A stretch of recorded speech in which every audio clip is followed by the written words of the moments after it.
Hi there, I'm Namish Patel Owen, and you're listening to Live Your True Self, episode number 104.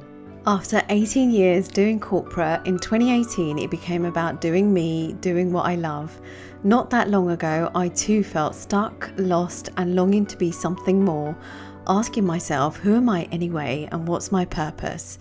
Full of self-doubt and fear of failure, fast forward to this moment and you'll see a version of me that's true to myself, calm, confident and clear, even in the messiness. Inspired by Krishna's words in the Bhagavad Gita, the mind can be the friend of the conditioned soul and his enemy as well.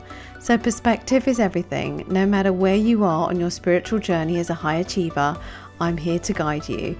Together we'll step out of your head, the busyness in your mind, and drop into your heart so that you too can awaken your true self and live life more meaningfully in this moment. Take a deep breath and let's connect within. Welcome back, lovely one. I'm super grateful you're here today. A wise monk once said, "The universe is not in your hands, but your heart, your breath, your next step, they are." Today's episode is for those moments when life feels out of your hands, when things aren't going to plan and you're feeling perhaps powerless, stuck, or overwhelmed. I feel you, lovely one. Let me tell you, this happened in this moment.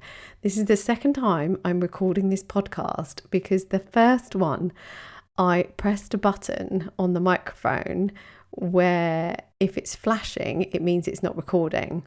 And so by mistake, it was flashing, of course, and then didn't record. I thought I'd recorded the whole episode. So here we are, external circumstances. But interestingly, I applied my own thinking because here we are.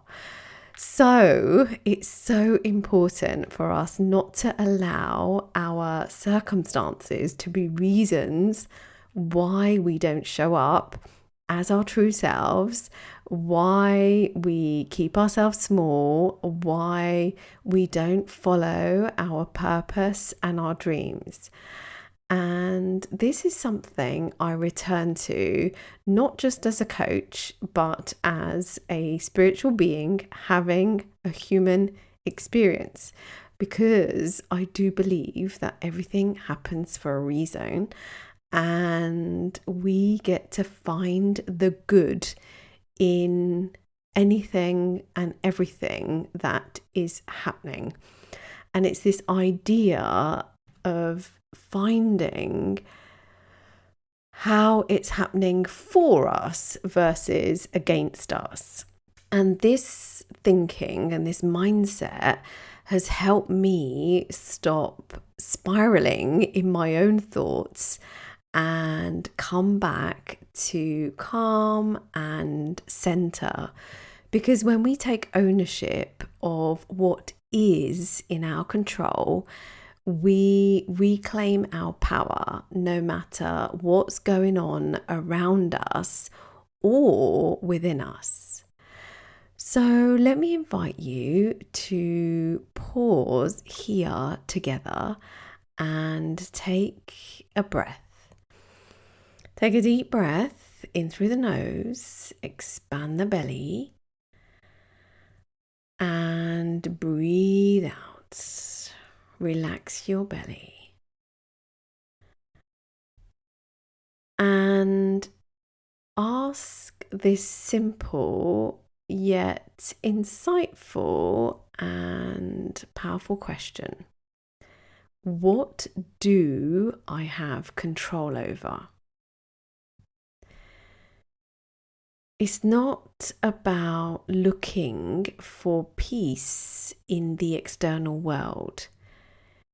Peace begins the moment we take ownership of our inner world by asking this simple question. What do I have control over? And you can ask that question in relation to any situation or circumstance that you're facing. And the truth is, we can't control other people. We can't control outcomes. We can't control the world and what life presents us. But what we can control is ourselves, our energy, our thoughts, our focus, the stories we tell ourselves and others, the actions we take or don't take, the words and language that we use. And this shift from external chaos to inner calm is where our power lives. And it's not about pretending everything is fine and ignoring the reality that is in front of us. It's about choosing how we respond, even when things feel hard, even when things happen that are unexpected and unwanted. And I've spoken about this before, way back in the episode 36 called Control the Controllables. But since recording that, my understanding has deepened because I've been practicing this work. That so many circumstances and life situations happen on a daily basis, some small ones, some big ones, and everything in between.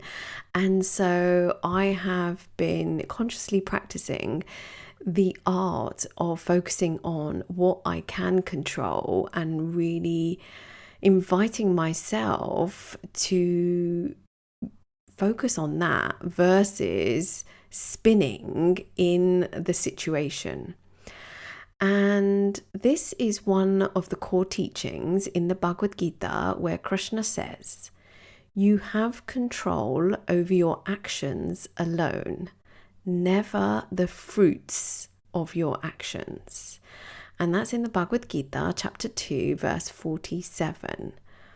Now, at first, you might think, well, what's the point then?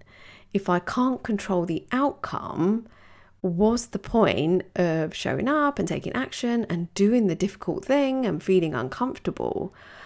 But this teaching isn't about giving up.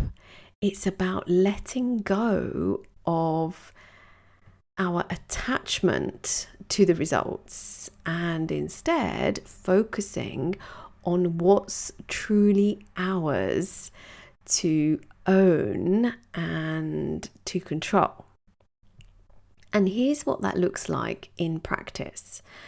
As I said, you control how you prepare for the day, how you prepare for a meeting, the effort you put into your work, into your business, the intention behind your words and the language that you use, the energy you bring to your relationships and connecting with others.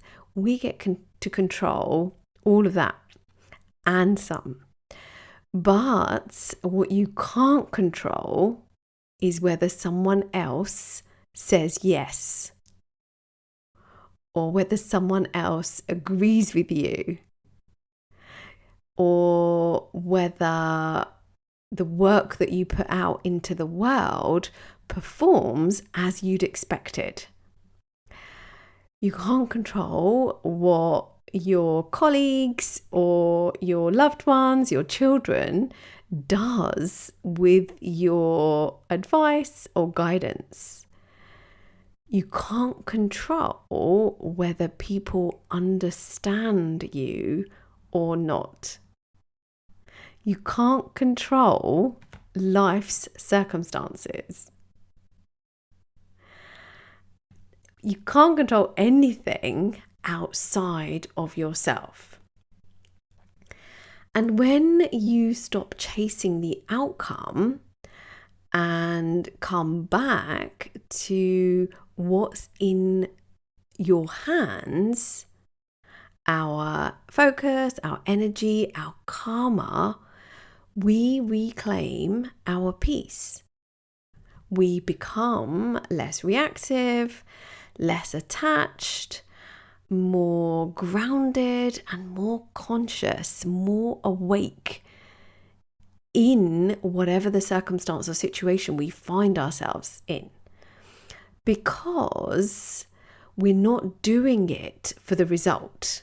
We're doing it because it feels aligned, because it's right for us, because it's who we are. And so we let go of the attachment to the outcomes and instead just focus on what we can control, who we can be. And so that is the idea. You have control over your actions alone, never the fruits of your actions, from the Bhagavad Gita.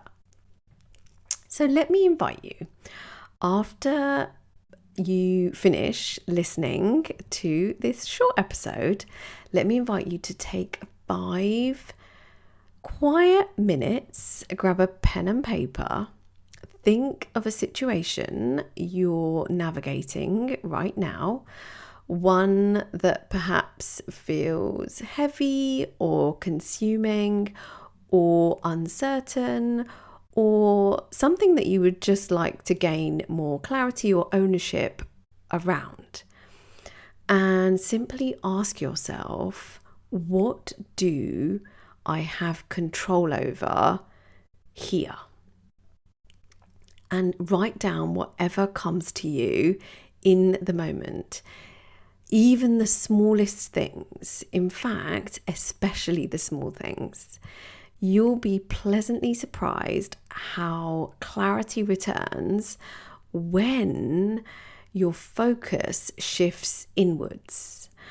And what I'll do is I'll give you 5 mindful minutes at the end, and I'll put some background music on for you to do this exercise. And so this becomes a really practical podcast episode where you will gain control over something you are experiencing right now.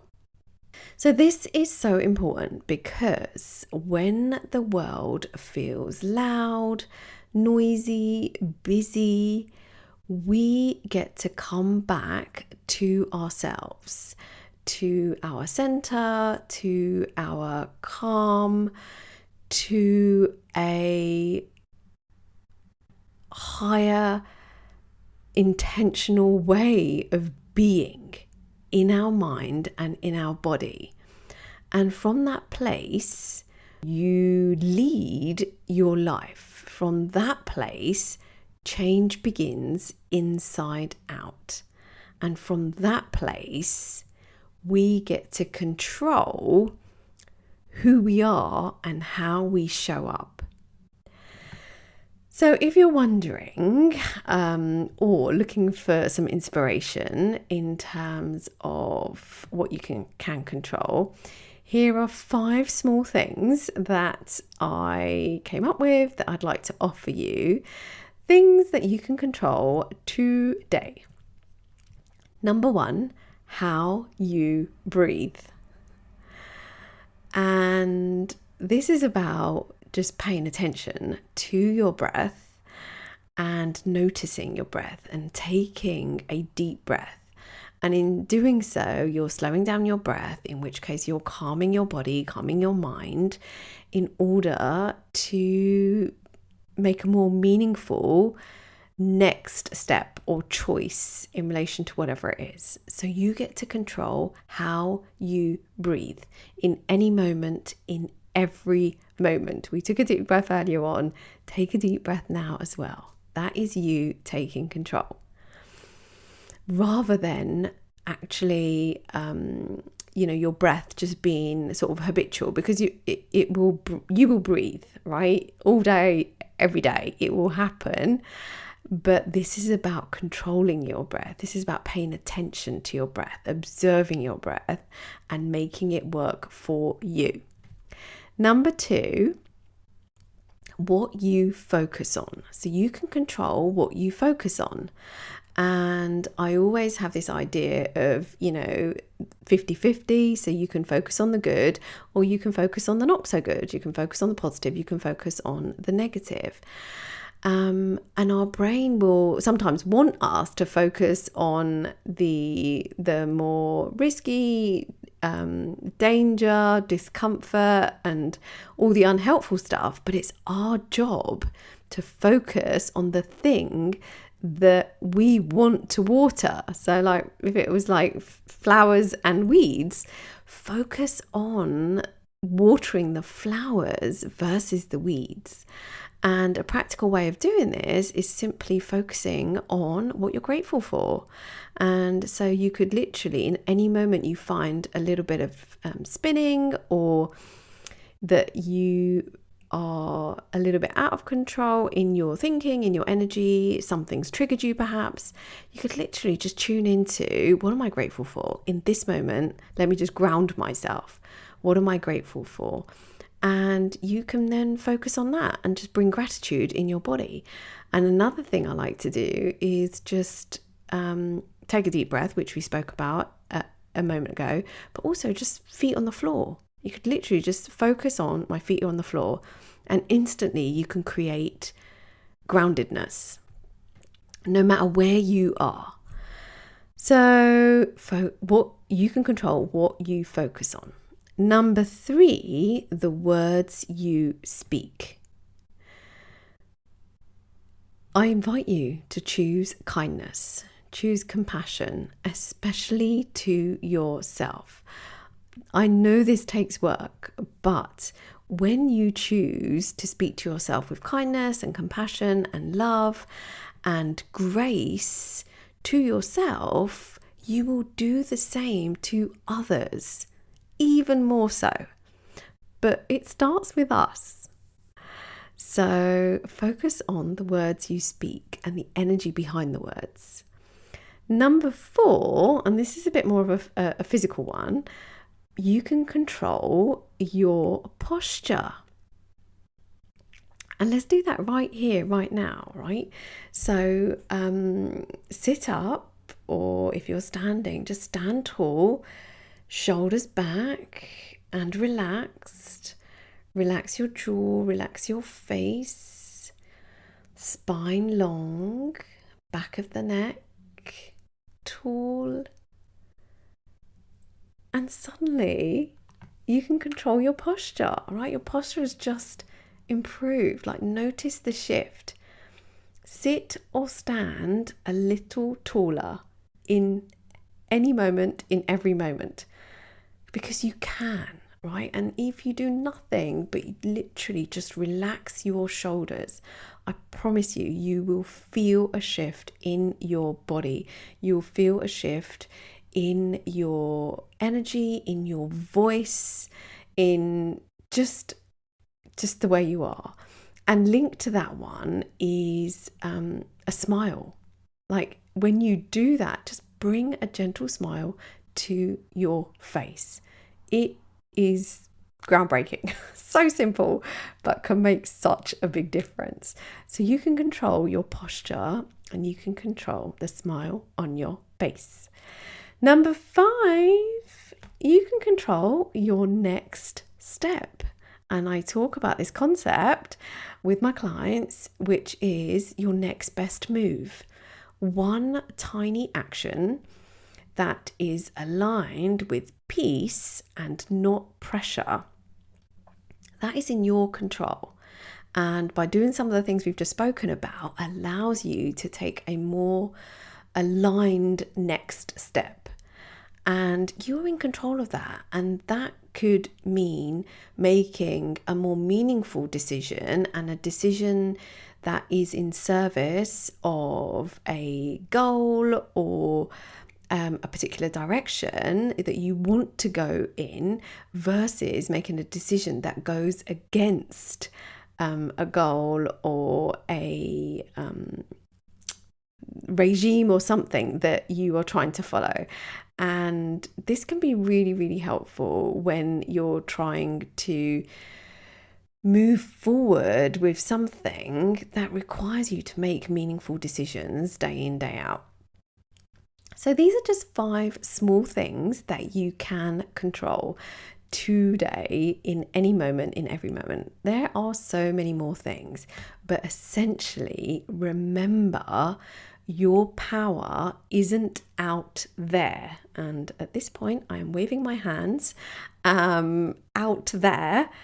Your power is within you. And now my hands are on my heart, and I would invite you to put your hands on your heart if you can. You have control, full control over you. So the next time life feels out of control or loud or busy, simply ask yourself, what do I have control over in relation to this thing? Whatever the circumstance, the situation, the life event, whatever it is. And it could be something small, it could be something, a bit more bigger in terms of a life event or something. And so I'm going to give you 5 minutes right now to do your practice, if you will join me, and just see what comes up. So grab a pen and paper, write down your circumstance or situation that you would like to gain more control over, and simply write the question, what do I have control over in relation to this? And let your pen flow, let your heart guide you.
So there you have it.